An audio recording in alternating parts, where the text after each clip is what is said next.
amigos, tudo certo? Aqui é o Danilo do canal Vida de Hobbyista. Vou demonstrar para vocês aí a nossa maquininha.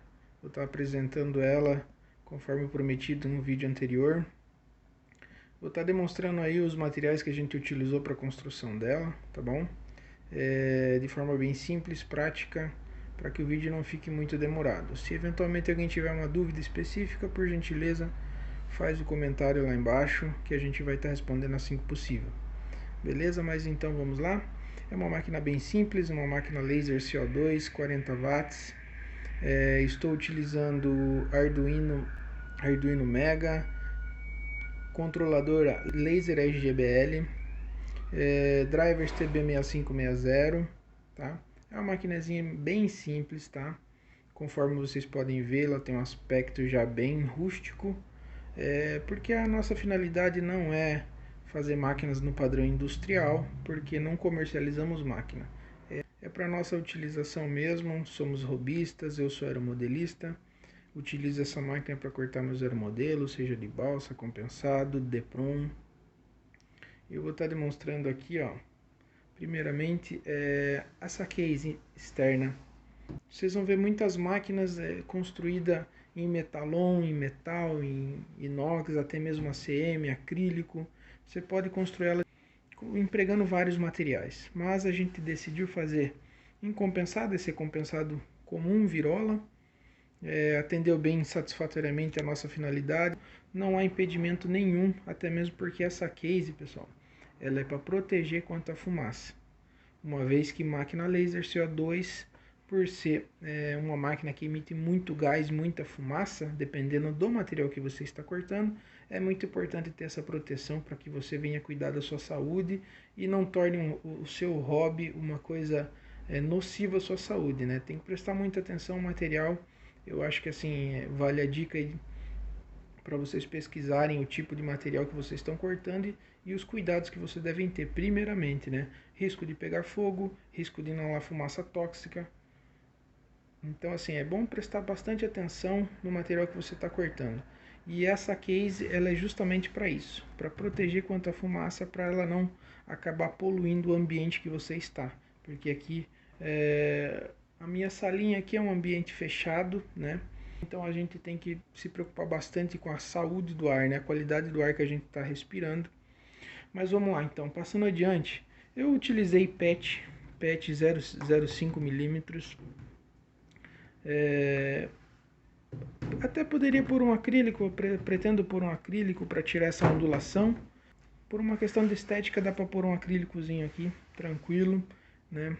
Mas o PET aqui foi uma medida provisória, somente pela questão mesmo de conseguir visualizar o trabalho que está sendo executado e pela questão de proteção para não estar inalando fumaça, né? Pois bem, conforme dito, uma máquina bem simples, bem rústica. Aqui compensado de pinos, o virola comum, né? Não teve nenhum tratamento especial. Aqui simplesmente eu dei umas duas demão de lixada e apliquei tinta. A tinta foi uma esmalte sintético, bem simples, ela acaba sugando bastante a tinta, mas conforme se for aplicando aí na segunda, terceira demão, ela já torna a madeira bem impermeável, tá? Pois bem, aqui é uma manetezinha feita na impressora 3D. Vou abrir um pouquinho a máquina aqui para vocês terem uma ideia. Tá. Pois bem, a máquina tem 550 por 500 milímetros de área útil, conforme essa chapa aqui, ela está nessa medida. E vocês podem ver que ela ainda tem, ela tem espaço para ampliar essa área útil de corte. Mas é uma medida que atendeu bem, por enquanto, vem atendendo a nossa finalidade, né? Eu utilizei o sistema OpenBuild, né? Utilizei esses perfis. Esse perfil que eu comprei de um rapaz de Brasília, já tem algum tempo já, eu não encontro mais esse perfil. É um perfil bem bacana que quando eu vi eu comprei justamente para quando fosse construir a minha CNC eu utilizasse ele. Ele utiliza esse sistema OpenBuild, essas roldanas, né? Estilo impressora 3D. É um sisteminha bem usual, bem prático. Ele te entrega uma boa precisão. Mas tem um porém, aqui, isso aqui com o tempo ele desgasta e acaba dando folga, né? Essas rodanas, então tem que prestar bem atenção e de tempo em tempo fazer uma manutençãozinha prévia, né? Pois bem, já falei aqui o sistema de guia linear que eu utilizei e aqui a base, a mesa de sacrifício, eu fiz esse suporte na impressora 3D, tá bom? Usei esses perfis de alumínio aqui, tem 3 milímetros, né? Utilizando essa parte aqui, ele te dá uma boa precisão. Se pegar essa ponta aqui e o final da mesa lá, ele tem um bom alinhamento, tá? O fato de empregar a impressora 3D com o perfil de alumínio que ele me deu um bom alinhamento, né? Conforme eu falei ali anteriormente, questão da fumaça, prestar muita atenção, né? Aqui, como vocês podem ver, essa gordura aqui é do MDF. Eu particularmente não utilizo MDF somente para testes, teste de encaixe, teste de corte, teste de precisão. Eu não utilizo MDF, isso é mais comum para quem faz artesanato, faz trabalhos comerciais de comunicação visual, artesanato, coisas do tipo. Aqui eu sou aeromodelista, utilizo para cortar balsa, compensado, Depron, e o MDF no caso é somente para testes mesmo. Como vocês podem ver, essa gordura que o MDF deixa não é uma coisa legal. Acaba que prejudica muito a máquina. O tubo acaba prejudicando com o tempo. Os coolers de exaustão, seja o cooler de exaustão, seja o cooler das fontes, né? Por exemplo, aqui eu tenho uma fonte interna, então tem que prestar bastante atenção com a fumaça do MDF. Não é muito diferente da fumaça do compensado, mas por ser uma madeira que recebe menos resina, né, para sua composição, para sua manufatura, então ele é um material que emite menos fumaça tóxica e menos gordura, como essa aqui, ó. Eu costumo lavar sempre que corto MDF, mas não me sobrou tempo. Essa semana está bem corrida. Mas enfim, como eu estou demonstrando aqui, é uma máquina simples. A gente economiza naquilo que é possível, desde que resguardando ali a questão da precisão da máquina. Sempre que possível a gente pode dar uma economizada, mas tem que prestar atenção na finalidade, na qualidade do corte, né? Como por exemplo aqui, não tem como, esse é um custo que não dá para evitar, tá?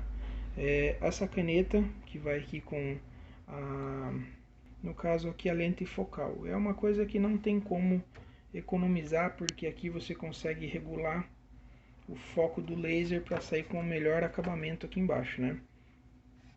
E eu comprei esse kit aqui direto da China. Vem aqui a caneta, base da lente focal, vem com esse espelho intermediário e o espelho lá de trás que sai direto da tubo laser, tá? O que mais? O suporte do tubo laser também é feito em impressora 3D, né? Aqui eu utilizei uma mangueira aspiral.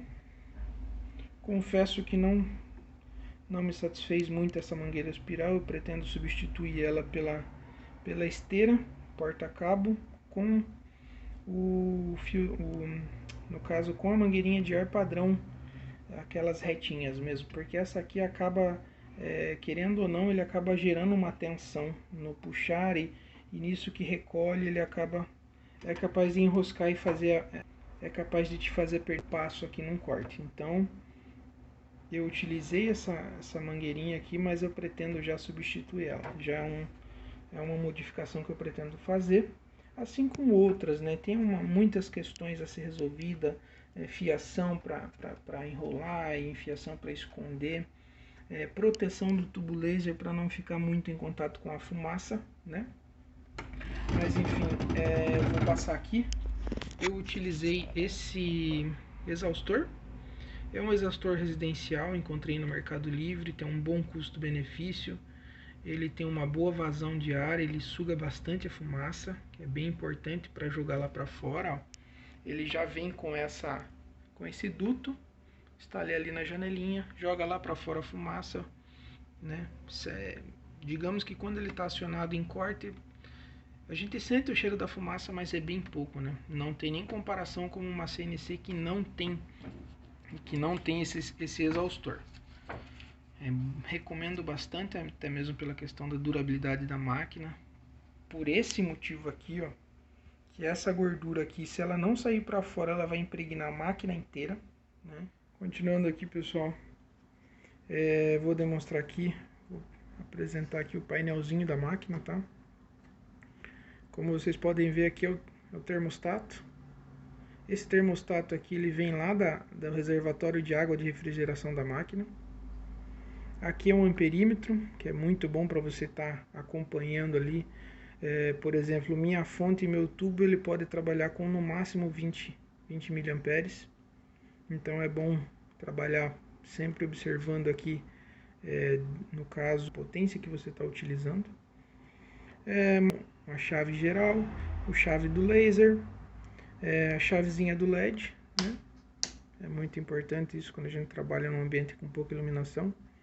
Aqui é a eletrônica da máquina, aqui é a bomba d'água, tá? Eu vou mostrar um pouquinho aqui a parte da eletrônica. Conforme falei, não tem muito o que mostrar. É uma eletrônica muito simples. Aqui no canto está o Arduino Uno, 2 driver TB6560 e a fonte do laser. Como vocês podem ver, não tem muito segredo, não, muitos componentes a apresentar. Inicialmente, pessoal, eu comecei com essa placa aqui, ó. Essa aqui é a M2 Nano. Eu tive muita dificuldade quando se tratava de controladora e placa, tá? Eu pesquisei muito, tem muita informação, mas nada muito preciso, porque assim, eu sou robista, eu não tenho curso de eletrônica, não tenho curso de automação, eu sou curioso mesmo.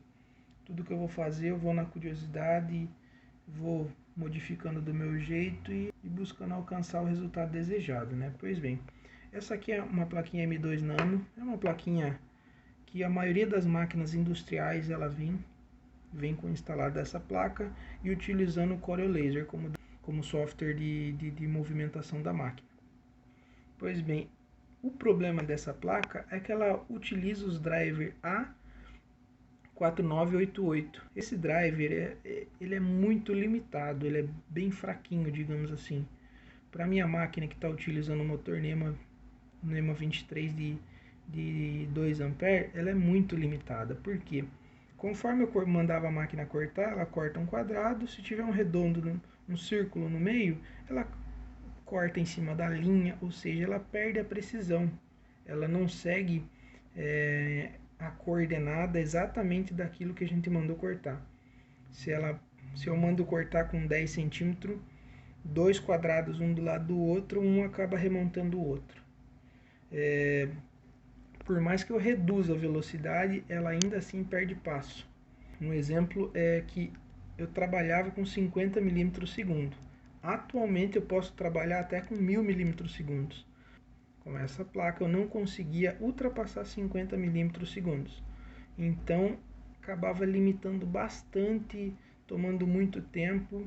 Porém, é uma placa que tem uma excelente qualidade, uma excelente resolução. Ao contrário do Arduino Uno, que é um ponto negativo, que por ser 8 bits, o Arduino Mega, ele é 8 bits, acaba perdendo bastante na questão de resolução. O corte com essa placa é perfeito, a gravação é perfeita. Inclusive, utilizando esse painel de comando, você tem aqui o controle de potência e o pulso. Pulsar é para quando a máquina dá aquele ponto, né, para você regular, fazer a regulagem focal, regulagem dos espelhos, o que com o Arduino Uno eu já não consegui essa função de pulsar. O que eu tenho que fazer? Eu tenho que trocar esse conector diretamente aqui atrás na placa, na fonte do laser. Eu tenho que substituir esse conector para utilizar aquele botãozinho vermelho e pulsar. Quando você pulsa, ele vai fazer um pontinho aqui do laser, né? Para mostrar o ponto. Aí eu consigo fazer a regulagem dos espelhos para ajustar o foco e ter um corte bem preciso, né?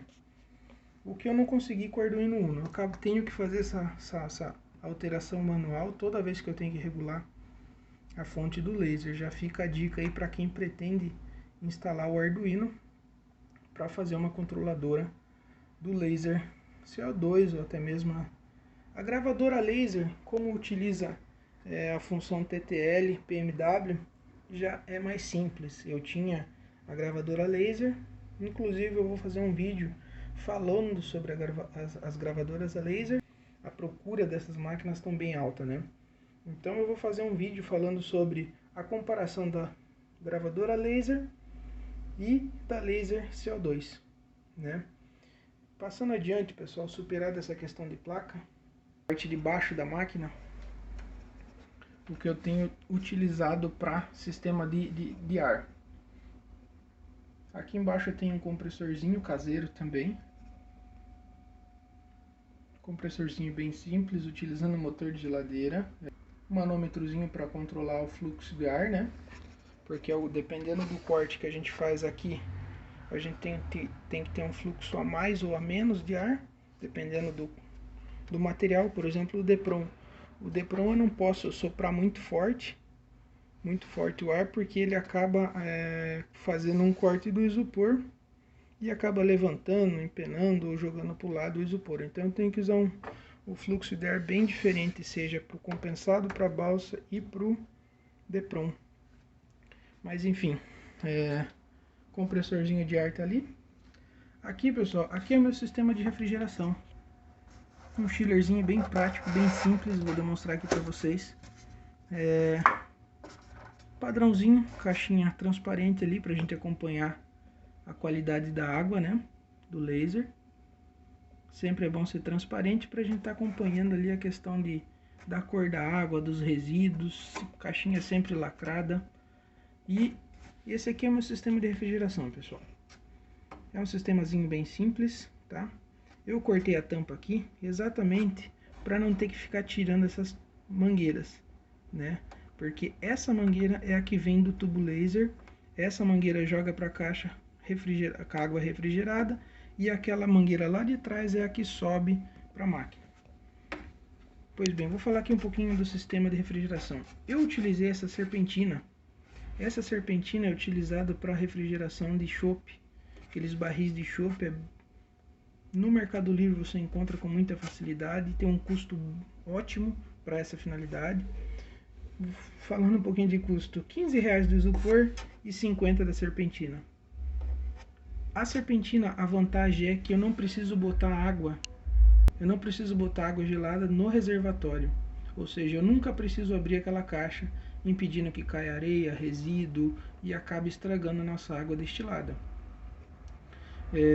O fato de eu não precisar desconectar, eu impeço muito que entre resíduo e contamine aquela água. Aqui ela passa por dentro da serpentina, nunca vai ter contato com essa água. Aqui eu posso pôr gelo, posso pôr água, posso pôr o que eu quiser aqui para refrigerar essa água, que nunca vou contaminar aquela água lá, entendeu? Essa água aqui, toda manhã, início de trabalho, eu jogo ela fora e ponho uma água fresca aqui, né? E ponho gelo, acrescento gelo conforme vou trabalhando. Trabalho por horas com esse sistema de refrigeração, horas contínuas, e não tenho problema, né? Prestando muita atenção nessa questão da qualidade do refrigeramento para não ter problema de estragar o tubo, né? Então, assim, é um sisteminha muito simples. Se vocês quiserem que eu faça uma demonstração melhor, comenta aí no canal que eu faço um vídeo especificando de forma bem simples. Tiro daqui a serpentina para vocês darem uma olhada. Mas conforme eu falei, pela manhã coloco água gelada, na hora que eu vou iniciar o trabalho, e dura por horas essa aguinha fresca, tampadinha, sem precisar ficar desconectando. Eu ia por um sistema de registro aqui em Y, porque quando tivesse marcando lá no termostato abaixo de 19 graus, que não é a temperatura muito ideal, fica ali entre 18 e 22 graus para a gente poder trabalhar com uma margem de segurança. Se tiver muito gelada, se eu exagerei no gelo, simplesmente giro o registro, a água passa direto aqui e cai lá no reservatório sem passar pela refrigeração. Começou a subir a temperatura, abre o registro e ela volta a circular na refrigeração lá dentro. Esse espiral dessa serpentina, ela tem umas 10 voltas até chegar embaixo e retornar para cima, ou seja, ela passa nesse tubo de alumínio, serpentina, umas 10 voltas até embaixo, refrigera e cai aqui para dentro. Com esse sistema, em 30 segundos, 1 minuto, eu consigo cair de 25 graus para 17 graus a temperatura da água, e ela se mantém estável conforme a máquina vai utilizando, beleza? Conforme eu falei, bem simples mesmo. E é isso, pessoal, uma maquinazinha bem simples, mas que atende satisfatoriamente todas as necessidades para o nosso hobby. Dá para fazer artesanato, aeromodelo, dá para fazer kit de aeromodelo, dá para fazer enfim, uma infinidade de trabalhinhos bem legais, entendeu? Mas é isso. Se vocês tiverem alguma dúvida... só esqueci de demonstrar uma coisa aqui, pessoal. Esse aqui, ó, foi o primeiro sistema que eu utilizei para tentar fazer um chiller caseiro. Isso daqui é um sistema de Peltier, tá? É um sisteminha de Peltier, vou pôr aqui para visualizar melhor. Isso aqui é um Peltier, um sisteminha de Peltier com cooler refrigerado, dissipador de calor e o bloco de resfriamento. O Peltier ele fica aqui dentro, né? Ele é muito utilizado para fazer water cooler, para resfriamento de processador de computador, sistema de refrigeração de computador. Eu tive essa ideia, dei uma pesquisada, vi a viabilidade, mas nunca tinha testado na prática, então eu desenvolvi esse método aqui, mas é muito fraquinho, pessoal. Não atende a necessidade do chiller.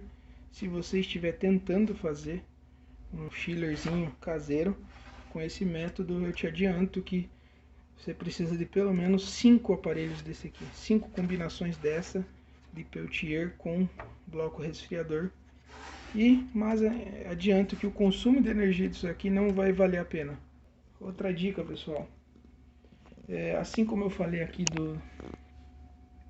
do meu sistema de refrigeramento, se você puder, não evite, compre um chiller. Se você